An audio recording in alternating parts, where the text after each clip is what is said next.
Assalamualaikum warahmatullahi wabarakatuh. Salam sejahtera untuk kita semua. Perkenalkan, nama saya Alfiah Nur Aulia. Saya mahasiswa Universitas Muria Kudus, program studi Sistem Informasi.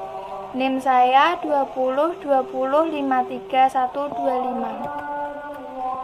Di sini saya akan menyampaikan materi presentasi yang berjudul Analisis dan Pencatatan Transaksi Bisnis yang diampu oleh Bapak Dosen Arif Setiawan.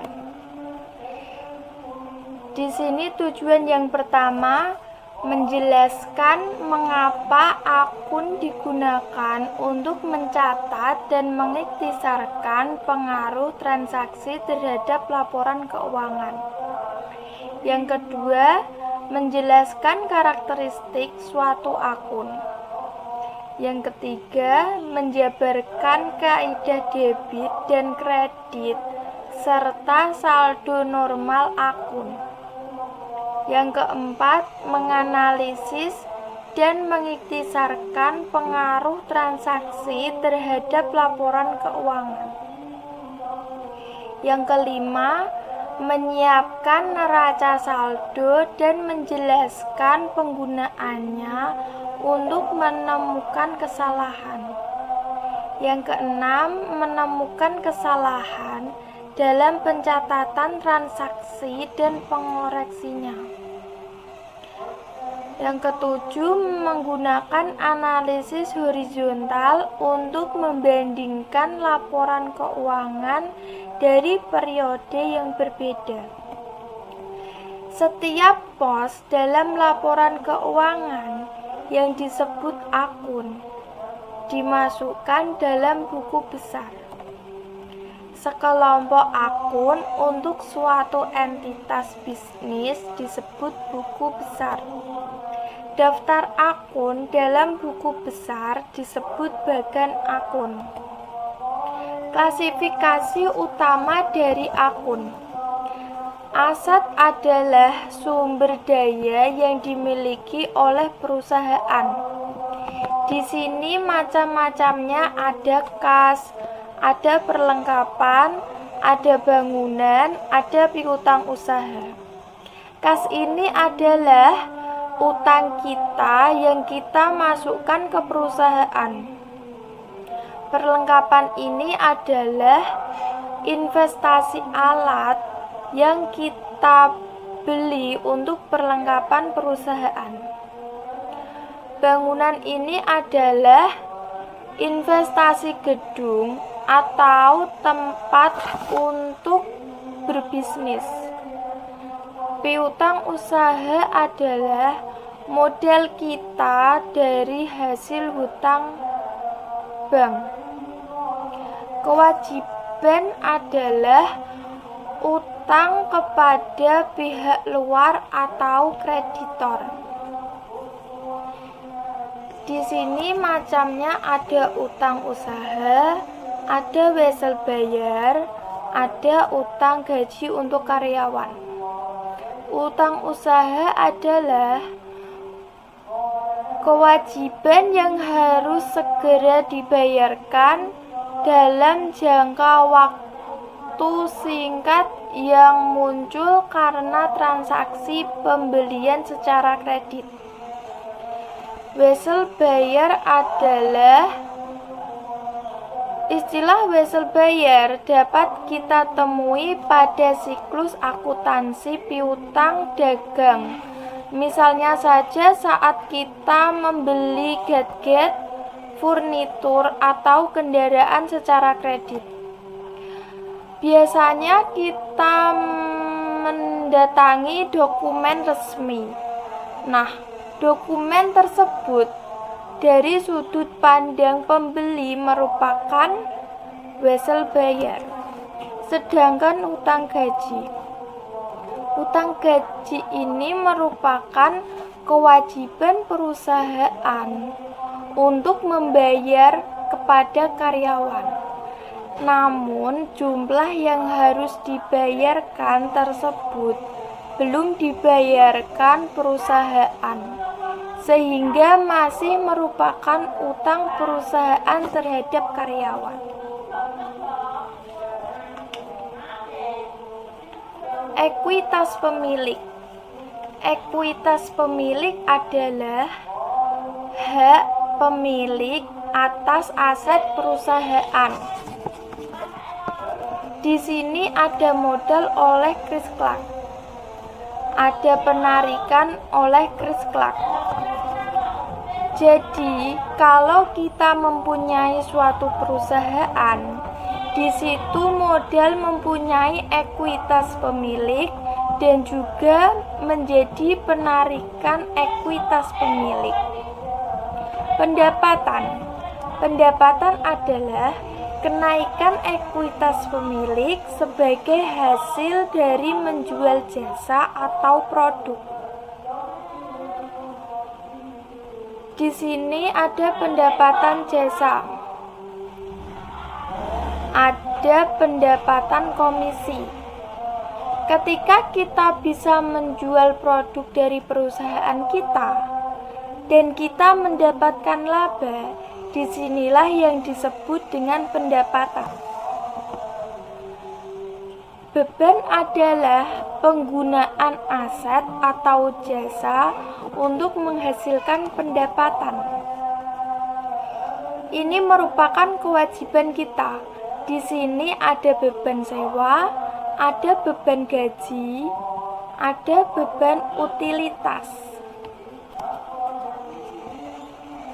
Untuk membantu kita belajar, suatu akun dapat digambar menyerupai bentuk huruf T. Akun T memiliki judul kas. Jadi, untuk memulai belajar akuntansi, kita pecah menjadi dua bagian. Sisi kiri dari akun adalah sisi debit. Sisi kanan dari akun adalah sisi kredit. Jurnal umum. Di sini ada 3.750, ada 4.300, ada 2.900. Ini merupakan sisi kiri debit. Dan 850, 1400, 700, 2900 ini merupakan sisi kanan kredit. Menyeimbangkan akun T. Pertama, jumlahkan sisi debit. Kita jumlahkan 3.750, 4.300, 2.900, sehingga hasilnya 10.950. Kemudian jumlahkan sisi kredit. Ada 850, 1.400, 700, 2.900. Ini kita jumlahkan sehingga hasilnya 5.850. Kurangkan total kredit dari total debit untuk mendapatkan saldo akun. Jadi saldonya adalah 5.100. Transaksi dan akun neraca. Ini adalah contoh jurnal. Di sini ada tanggal, ada uraian, ada halaman. Di sini ada sisi kiri debit, ada sisi kanan kredit.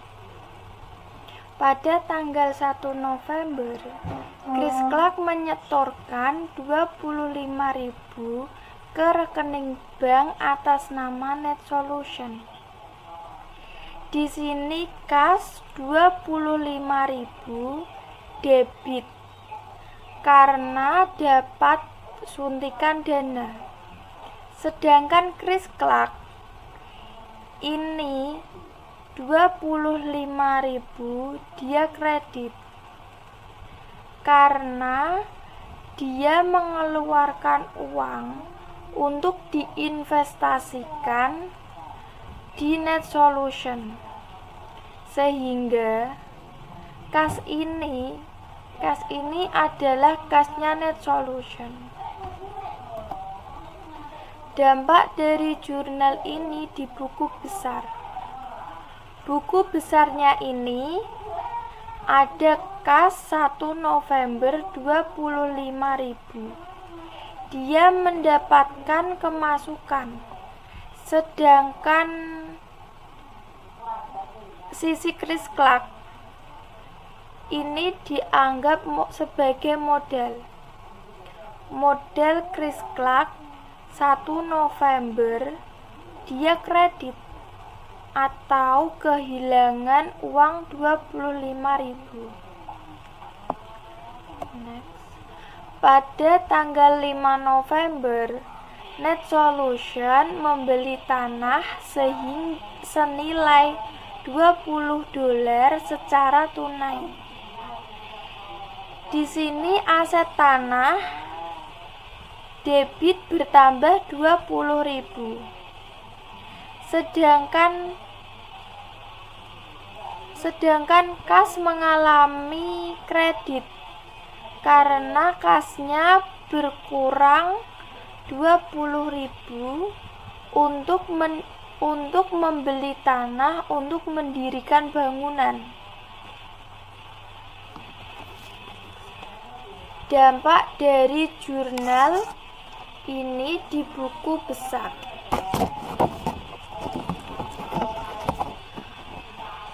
Kas yang tadinya debit 25.000 lalu dia kredit pada tanggal 5 November 20.000. Tanah ini sebagai akunte dia debit 20.000 pada 5 November.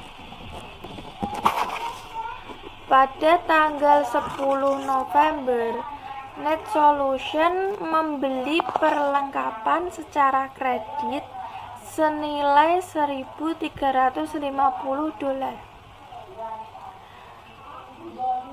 Perlengkapan debit bertambah $1.350.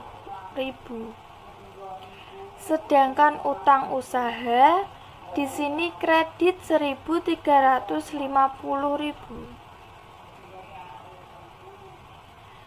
Karena ini penambahan hutang.